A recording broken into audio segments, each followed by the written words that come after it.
Some journalists asked Donald Trump about the deep state and Soros Jr.'s involvement in Bangladesh. Trump said, I leave Bangladesh to PM Modi. What are my views about this?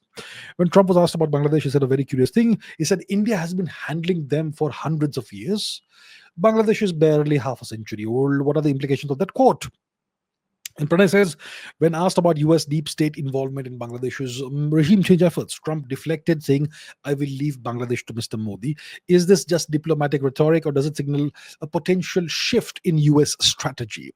Will the US truly step back, or is this a deeper geopolitical ploy? What should India's next steps be in navigating this situation? So, yesterday I was on the 9 p.m. debate on Republic TV with Arnab Goswami, and Arnab is of the opinion that Trump has left Bangladesh to India. That's it. I'm handing it over to you. You do what you want. That's what his understanding was, and I completely disagree with that. This was when Trump was asked this question about Bangladesh. We all know that this was a US regime change operation. The ouster of Sheikh Hasina and the bringing in of this puppet Mohammed Yunus. That's a US deep state operation, and it's an operation I predicted 9 months before it happened.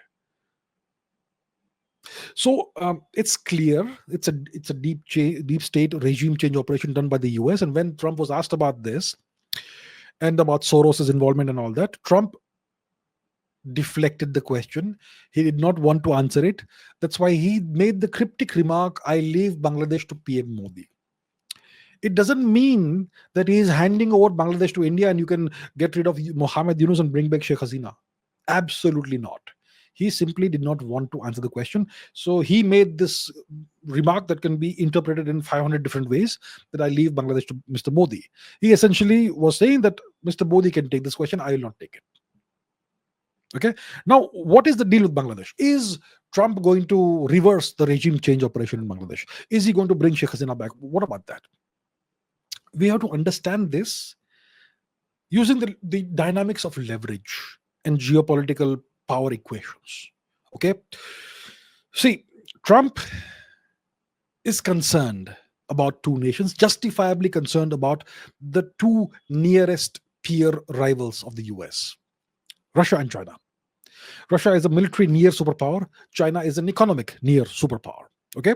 So Trump is justifiably concerned about these two nations, his big rivals.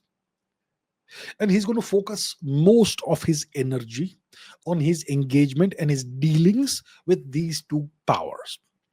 Now, what gives him leverage over Russia and what gives him leverage over China?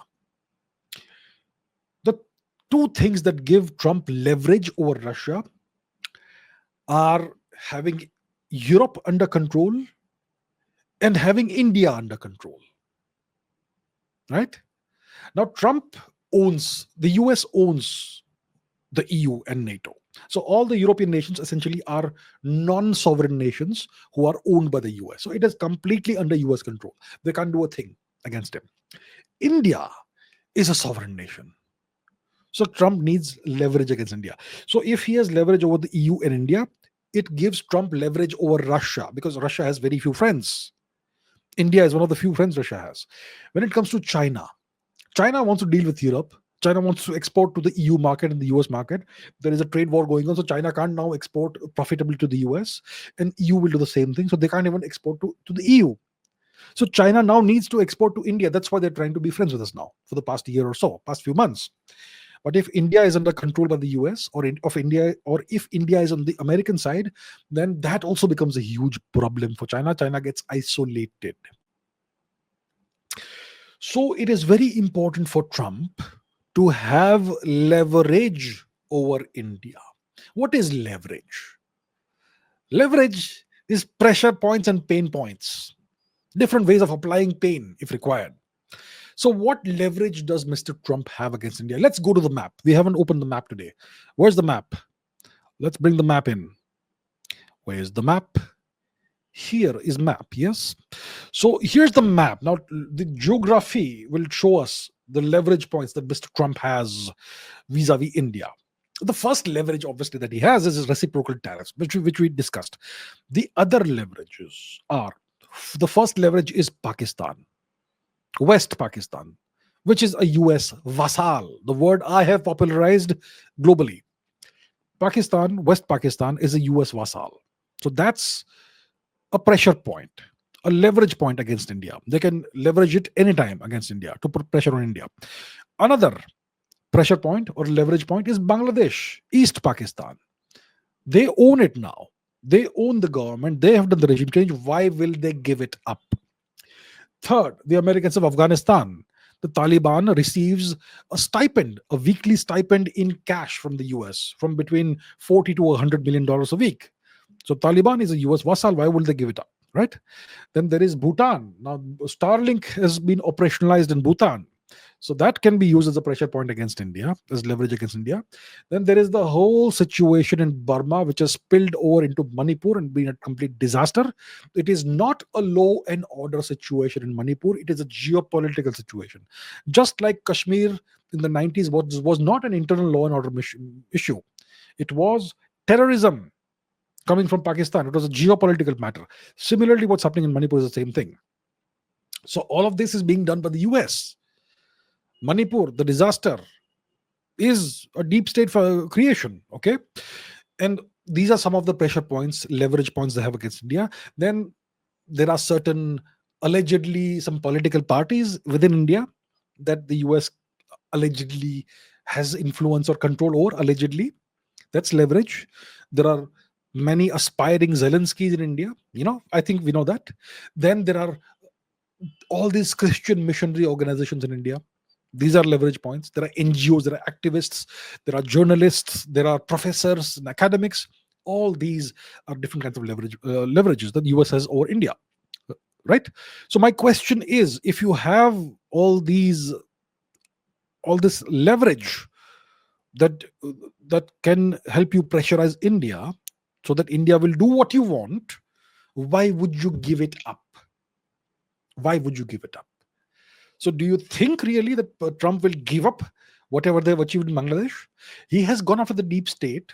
He has dismantled US aid, sure. But he has gone after the deep state, which affected him.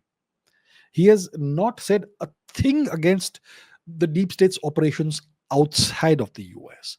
He dismantled the US aid, right? Does it mean that money can no longer flow into Bangladesh or Pakistan or to various Zelenskys in India? Do you think so? What is the National Endowment for Democracy? What is a Freedom House?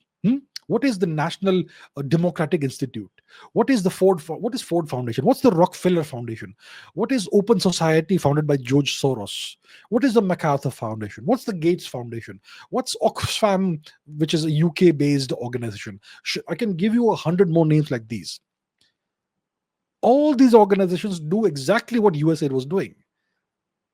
So they have only shut down USAID because USAID was interfering against Trump, was acting against Trump, and funding various media outlets and all that, which were anti-Trump and anti-Republicans. So that's why they've shut that down. But they are not shutting anything else down.